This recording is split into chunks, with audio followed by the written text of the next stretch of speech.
Bueno, entonces continuando con la parte de lo que Cristian estaba mencionando, una vez que tienen la parte del proyecto, lo consiguiente es comenzar con los análisis, ¿no? La parte de resultados. Entonces, en la parte de resultados nosotros vamos a ver varias cosas, como son pruebas comparativas para muestras dependientes, independientes, vamos a ver algo también con relación con el muestreo y por ahí algunas técnicas paramétricas y no paramétricas. La herramienta que vamos a utilizar es estadística, en este caso la versión de 7.0, por así decirlo. Siempre que ejecutan esta herramienta, lo que va a hacer es mostrarles la base de datos con la cual estaban trabajando. Entonces, por ejemplo, aquí tengo una base con la cual estaba trabajando hace un instante. Yo en este caso, bueno, voy a dar close aquí. Y esa es la base con la cual estaba trabajando. ¿Okay? Lo que pueden ver en el menú, en la parte de archivo, bueno, es algo como las bases de datos que tienen registrados o guardados ustedes. Pueden darse cuenta también de aquí de si quieren insertar variables. Por ejemplo, vamos a ver la variable 4, dando doble clic ustedes pueden bautizar de nuevo esta variable, poniéndole usted considere presidente, no sé, por ejemplo, compañía, y ustedes pueden especificar, por ejemplo, el formato, si es un dato, si es un número, si se trata de un dato científico, un porcentaje, una fracción, etc. Asimismo pueden ajustar la parte de los decimales y en cuanto al tipo, determinar si se trata de un dato de texto, entre otros aspectos, ¿vale? Sin salirse, con estas flechas ustedes pueden retroceder o ir a la siguiente, ¿vale? En la parte de arriba, por ejemplo, en compañía, que es el nombre que yo le di, ustedes pueden cambiar el tipo de letra, pueden cambiar también el tamaño, en este caso también está el color, depende de lo que ustedes consideren, ¿vale? Entonces, algo importante de este software es que nos permiten realizar varias pruebas, varias técnicas.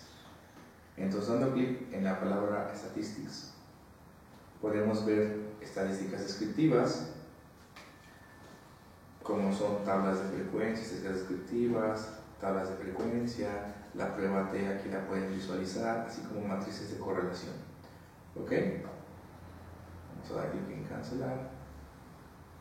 Vamos a dar a Statistics. Después vamos a dar, por ejemplo, cuando hablamos del tema de regresión lineal, ustedes pueden aquí hablar de regresión lineal simple, regresión lineal múltiple. En este caso, la variable dependiente o respuesta, dependiendo de cada uno de sus experimentos o proyectos, ahí la pueden seleccionar. Y aquí las variables independientes. ¿Ok? Entonces, esta es la parte para hablar de regresión lineal. En la parte de ANOVA, bueno, a mí me gusta entrar desde donde dice modelos lineales, en particular donde dice General Linear Models, modelo lineal generalizado. Y aquí pueden encontrar algunos modelos, como en este caso el análisis de varianza de una sola vía, de varios efectos. Pueden encontrar también el análisis de varianza factorial, el análisis de varianza para un diseño anidado, para un diseño balanceado, así como en medidas repetidas. Aquí volvemos a ver la regresión lineal simple, la regresión lineal múltiple. También podemos hablar del análisis de covarianza, entre otras opciones. Aquí ustedes pueden visualizar la parte de los diseños experimentales. No sé, ya saben que tienen datos en el tiempo, son más de 2 mediciones en el tiempo, lo que tienen que estar utilizar la técnica de medidas repetidas, siempre y cuando, bueno, cumplan con ciertas características como los supuestos de normalidad, de varianzas e independencia, por así decirlo. Entonces, damos clic en cancelar. Aquí mismo podemos darnos cuenta de otros modelos que en este caso los de arriba son modelos lineales que se basan prácticamente en que estos tengan a partir de la ecuación de la recta tengan una distribución en este caso lineal, por así decirlo, mientras que en el otro lado tenemos a los modelos no lineales. La característica a diferencia del anterior es que la distribución la puedo yo modificar. Aquí hay algunos ejemplos como la distribución tipo Poisson, gamma, binomial, multinomial, ordinal multinomial, inversa normal, entre otras, ¿no? Entonces, la diferencia es que entonces, al correr un análisis de varianza, la distribución que yo estaría intentando procesar en el software tendría una distribución, por ejemplo, Poisson, Gamma, etc. ¿Okay? Les muestro un poco el software ya que les permiten hacer varias técnicas. Cancelamos de nuevo. En esta parte lo que pueden ustedes ver es técnicas multivariantes como el análisis clúster, el análisis factorial, componentes principales, vemos el análisis canónico, entre otros. ¿Ok?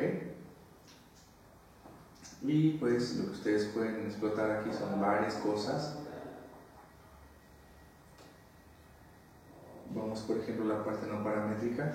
Aquí pueden encontrar las pruebas no paramétricas, por ejemplo las correlaciones de Spearman, las de Kendall, las de Gamma. En este caso vamos a encontrar por ejemplo pruebas para comparar dos grupos independientes, como son la prueba de Ullmann-Wiener, como son la prueba de Kolmogorov-Smirnov, entre otras. También pueden ustedes ver para comparar múltiples grupos. En este caso utilizarían Kruskal-Wallis. Yo sé que ahorita está como que, ¿qué es eso, no? La intención de eso es que vayan viendo cuánto aplicar esa herramienta de forma muy sencilla, de forma muy práctica, que digan, no, ok, si comparo el grupo 1 con el grupo 2, la técnica correcta es esta. Si es paramétrico, me voy por una T. Si es no paramétrico, me voy por una Ullmann-Wiener. ¿Ok? Es muy sencillo.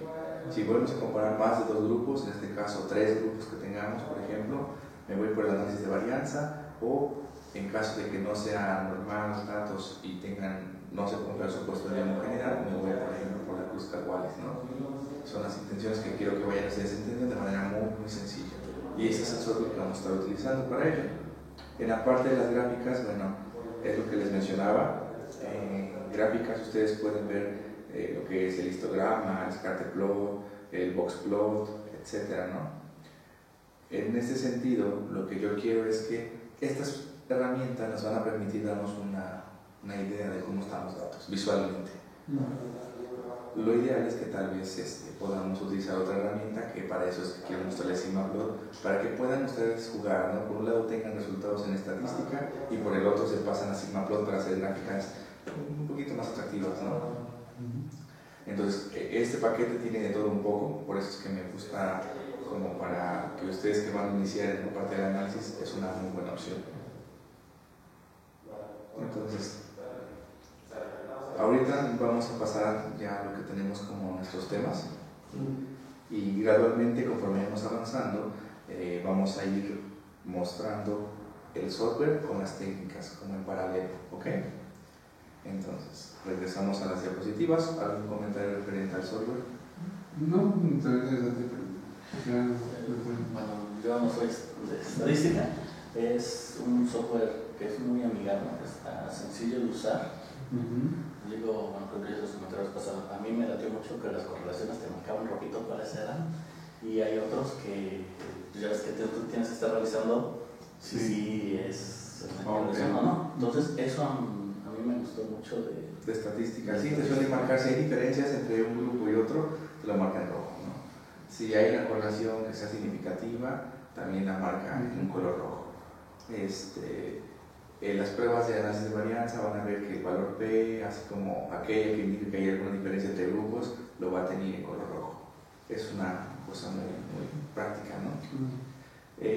Visualmente tal vez las gráficas y todo les falta un poco más, un plus. O sea, las gráficas que lleguen a obtener aquí, si dejan un poquito que desear. Entonces, la idea es que ustedes complementen esto con la otra herramienta. ¿Ok? Como pueden ver, prácticamente todos los softwares de estadística lo que hacen es tener una interfaz muy similar a Excel, ¿no? Ven sus bases de datos, prácticamente tienen columnas y filas. Es un formato muy similar a lo que es Excel. Entonces, ya sea SPSS, JMP, SigmaStat, en este caso estadística, usan una interfaz muy similar. ¿Ok? Bueno, no sé si tengan algún comentario referente a esto. Vamos a ir viéndolo conforme vamos avanzando durante el diplomado. Ok, entonces con base en ello regresamos.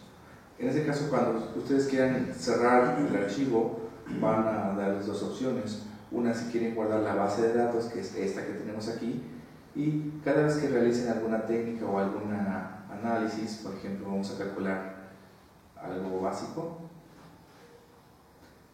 Por ejemplo, vamos a calcular las estadísticas descriptivas de esta columna que está aquí. Siempre que hagan eso, automáticamente estadística comienza a ser una bitácora. Entonces, cuando ustedes guarden sus salidas, al final van a guardar dos archivos. Uno es la base de datos, que va a terminar en formato .sta, y el otro es su bitácora de trabajo. Por ejemplo, yo le voy a dar cerrar aquí, y me va a decir que si quiero salvar los cambios de mi workbook número 1, le voy a decir que sí. En este caso lo va a guardar en formato .stw. Yo voy a escoger la carpeta va a ser diplomado, donde estamos nosotros ahorita. Le puedo cambiar el nombre si quiero, por ejemplo. Le voy a dar clic en guardar y automáticamente me guardo lo que fue la bitácora de trabajo. Esa bitácora de trabajo puede estar por todo lo que hicieron. Si ustedes calculan regresiones y hacen, por ejemplo, 1, 2 o 3 diferentes, así como si ustedes calculan, por ejemplo, una matriz de correlaciones de múltiples variables y que ahora le quitan y ahora le agregan y hacen muchas cosas, esa bitácora se va actualizando. Si hacen pruebas comparativas de dos variables, después esta con esta otra, etcétera, etcétera, ahí se va guardando toda esa información en esa bitácora. Y la base de datos también la pueden guardar. Por ejemplo, quiero darle clic en cerrar la base de datos, me pregunta si yo quiero guardar la base de datos, le doy clic que sí, y me va a guardar los cambios que yo realicé. ¿Ok?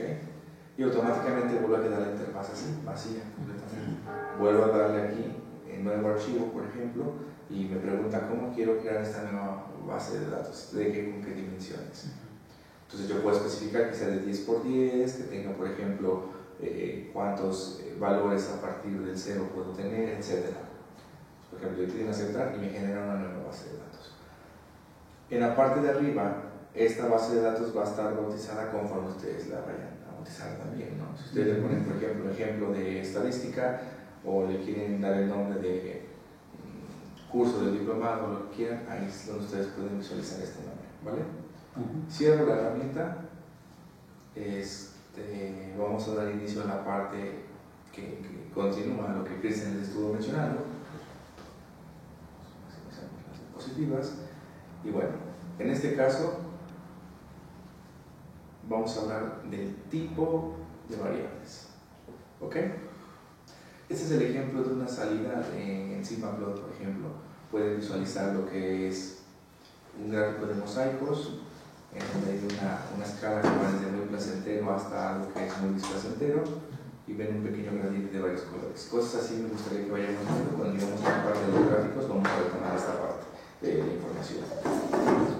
Entonces, para ello viene lo siguiente. ¿Qué es un dato? ¿Qué es para ustedes un dato? Un registro de una variable. Un registro de una variable. ¿Qué más? Un dato puede ser un número, un texto, una letra, Un algo. carácter, ¿qué más? Exactamente. Algo atribuido a creo que se le atribuye a un objeto. Una atribución en tu caso. ¿Qué más? ¿Qué dice Daniel? Igual es algo que te da información sobre algo. ¿Ustedes creen que un dato ya en sí da información o ya es información? No. Yo creo que no. Vamos a ver. En este caso, la Real Academia Española define al dato como información sobre algo concreto que permite su conocimiento exacto o sirve para deducir las consecuencias derivadas de un hecho. A este problema le faltan datos numéricos. Así ejemplifica la Real Academia Española. Documento, testimonio, fundamento, información dispuesta de manera adecuada para su tratamiento por una computadora. Ahí utilizan la palabra información, pero yo creo que todavía un dato no es información. El dato es ese pequeño valor que está registrado en una celda, por ejemplo en Excel. Ese valor per se tal cual no nos va a decir nada, simplemente está ahí. Ese dato nosotros lo obtuvimos ¿de dónde? De un experimento, de una medición, de alguna prueba. Ese resultado. ¿Qué es el dato entonces para ustedes? ¿Qué es el dato en sus proyectos? ¿Qué creen ustedes que es el dato? Creo que en nuestros proyectos el dato es como puede ser lo pequeño de lo recabado, lo observado, todo que va a fundamentar nuestro análisis, ¿no? Y ya vamos a poder generar información. ¿Qué más? Yo me quedo básicamente con el resultado de una medición tal vez. Muy bien. Lo importante es que cuando hablemos de términos en estadística, el dato es la materia prima a procesar. Si no hubiese datos, no hubiese análisis, no hubiese información, no hubiese una conjetura. Entonces, un dato, si a mí me preguntaran qué es, yo diría que es algo muy valioso. ¿Por qué? Atrás de un simple registro en una columna, por ejemplo, en Excel, hay un montón de cosas que se tuvieron que hacer. Si ustedes están familiarizados un poco con el área de ciencias de la salud, por ejemplo, cuando hacen experimentos con ratas que quieran perfundir algún animal, que quieran ver, por ejemplo, ritmos circadianos, el momento en el cual ustedes tienen que intervenir tal vez sea en la madrugada, puesto que es donde la rata tiene la actividad principalmente, ¿no? Se suele, no es diurna, por así decirlo, sino que es nocturna. Entonces, si quisiéramos ver dónde están sus picos en cuanto a actividad motriz, etc., tendrían que hacer experimentos por la noche. ¿Qué hacen para ello? Tienen que ustedes irse en la madrugada, y si les toca hacer 3 o 4 días estar ahí metidos en el laboratorio, ¿cuánto esfuerzo no tienen que hacer para que después de que X serie de procesos ustedes tengan que perfundir a la rata, tengan que posteriormente sacar el cerebro, hacer unos cortes, contar las células? ¿Cuánto no hay en esa parte del proceso para tener un simple valor? Dice, aquellos que van al campo, por ejemplo, que son, no sé, del área de biología y que les toca, por ejemplo, hacer mediciones en una zona en particular y estar en medio del sol y después estar registrando, no sé, X variables, ¿cuánto esfuerzo no hay? Todo eso es lo que da a que podamos obtener un dato. Por lo tanto, como estadísticos, yo creo que la mejor manera es tratarlos como se debe, como en este caso nuestra materia prima, y tratarla de explotar de la forma más eficiente. Entonces es lo que platicábamos la otra vez, ¿no? Al final los datos pueden